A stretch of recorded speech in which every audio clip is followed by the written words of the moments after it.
Assalamualaikum warahmatullahi wabarakatuh. Perkenalkan, nama saya Maulida Afriliani. Saya dari Amik CBI kelas P1. Di sini saya diberi tugas UAS untuk mereview buku yang saya baca. Saya membaca 4 judul buku. Buku yang pertama ini ada Kata dari Rintik Seduh. Buku yang kedua ada Hello dari Terelie. Buku yang ketiga juga sama dari Terelie, berjudul Hujan. Buku yang keempat berjudul Jakarta Sebelum Pagi karya Jigi. Namun untuk tugas ini saya hanya mereview 2 buku saja. Buku yang pertama saya baca ini berjudul Kata. Kata ini menceritakan tentang Binta, Biru, dan Nugraha, di mana Binta dan Biru itu teman masa kecil. Jadi Binta dan Biru itu dari kecil sampai SMA itu selalu bersama, di mana perasaan suka mulai tumbuh dari mereka berdua. Namun saat telah lulus SMA, mereka harus berpisah, di mana Binta memutuskan untuk lanjut kuliah di Jakarta dan Biru pergi ke Banda Neira untuk berkelana. Sangat kompleks juga di novel ini, dimana saat di bangku perkuliahan Binta jadi sangat pendiam semenjak ditinggal Biru. Namun ada beberapa faktor juga yang membuat kenapa Binta menjadi murung, pendiam. Salah satunya selain ditinggal Biru, Binta juga mempunyai mama yang sedang sakit skizofrenia kalau diceritanya, dan papa yang ninggalin dia di saat lagi terpuruk-terpuruknya. Jadi wajar sekali kalau Binta merasa kalau dunia itu gak adil buat dia. Di dalam bukunya diceritain seperti itu. Saat Binta merasa dunia benci dia, datanglah Nugraha, temen di kampusnya Binta, yang suka sama Binta, yang selalu support Binta. Namun Binta tidak melihat Nugraha seperti itu. Binta malah melihat Nugraha seperti pengganggu, dimana Binta selalu menghindar saat ada Nugraha, atau saat Nugraha perhatian sama Binta, karena Binta masih menyimpan perasaan untuk Biru. Suatu hari saat Nugraha pergi mendaki gunung, kebetulan di situ, di dalam cerita ini, Nugraha bertemu dengan Biru yang selalu jadi penghalang, jadi tembok untuk Nugraha mendekati Binta. Saat itu Biru bilang bahwa Biru juga menyukai Binta, tapi Biru tidak bisa bersama dengan Binta karena Biru merasa tidak pantas untuk Binta. Biru merasa Nugraha yang lebih pantas untuk Binta.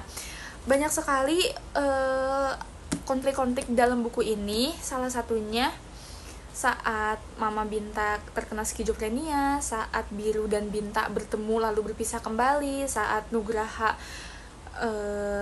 ditolak oleh Binta. Pokoknya buku ini tuh seru banget, seperti cinta segitiga gitu, seru banget. Dan ini sangat recommended banget buat usia 15 tahun ke atas.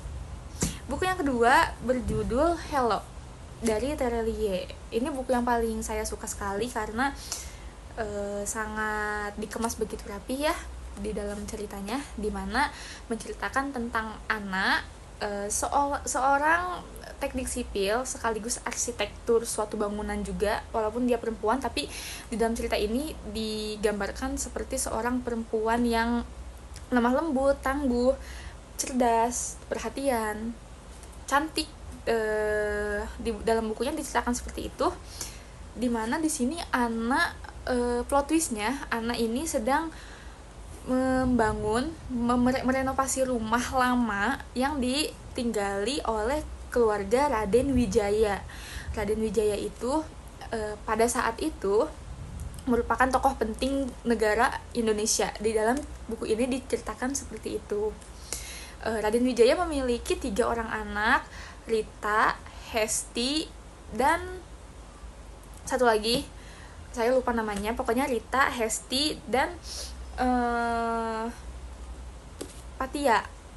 Jadi di dalam cerita ini itu menceritakan, lebih fokus untuk menceritakan Hesti, anak bungsu keluarga Raden Wijaya, dimana Hesti jatuh cinta kepada Tigor, anak pembantu keluarga Raden Wijaya. Banyak sekali kompleks konfliknya juga, sama seperti buku Kata ini, cuman lebih ekstrim yang ini. Jadi kalau misalkan teman-teman di rumah mau baca buku yang bercerita tentang penolakan cinta atau apa. Yang ini lebih ringan dan yang ini lebih berat. Walaupun covernya terlihat ceria ya, tapi ini lebih berat konfliknya di sini. Namun pada akhirnya plot twistnya terungkap bahwa Tigor adalah pamannya Ana yang sedang merenovasi rumah Hesti. Tigor ini sangat mencintai Hesti dan Hesti sangat mencintai Tigor. Namun mereka karena kesalahpahaman, jadi mereka harus berpisah selama bertahun-tahun lamanya. Seperti Binta dan Biru, mereka adalah teman kecil sampai ke dari kecil, SD, SMP, SMA, kuliah, mereka selalu bersama. Karena keadaan mereka harus berpisah. Sebenarnya dua novel yang sedang aku review ini mempunyai latar belakang cinta yang sama ya. Jadi kalau misalkan teman-teman di rumah mau baca, keduanya juga boleh banget. Bisa aku rekomendasikan dua novel ini. Terus untuk novel yang Hujan dan Jakarta Sebelum Pagi, kalau misalkan teman-teman mau baca juga boleh. Aku rekomendasikan yang Hujan dulu, karena untuk Jakarta Sebelum Pagi di sini menceritakan tentang stalker.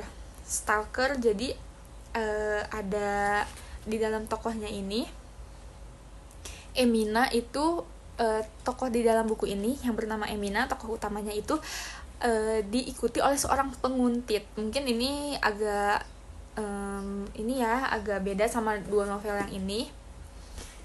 Kalau misalkan yang ini terlalu santai, ini bisa direkomendasikan juga. Ya, jadi itu novel yang bisa saya review untuk tugas UAS kali ini. Terima kasih. Wassalamualaikum warahmatullahi wabarakatuh.